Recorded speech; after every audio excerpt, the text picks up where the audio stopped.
আজ বাবা গেছিল কালীঘাটে, সেখান থেকে নিয়ে এসেছিল কালীঘাটের অন্ন পোলাও ভোগ। তো প্রথমেই দেখছি যে গামছায় করে মুড়িয়ে কিছু একটা নিয়ে আসছে।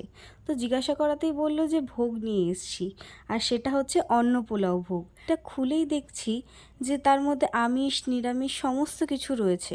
একটু শকড হয়েছিলাম, পরে আমি জানতে পারলাম যে ওখানে এরকম আমিষ ভোগই দেয়া হয়।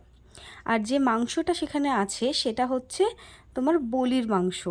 দেখো আমি এই মুহূর্তে দেখাচ্ছি, এটা হচ্ছে বলির মাংস এবং বলির মহাপ্রসাদ বলা হয় এটাকে। আর এটাকে কালীঘাটে নিরামিষ মাংস বলে।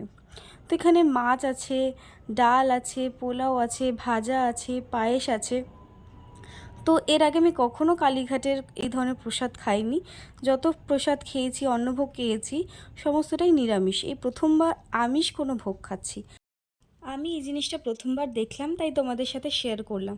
তোমরা কে কে এরকম আমিষ অন্নভোগ খেয়েছো অবশ্যই কমেন্টে জানিও।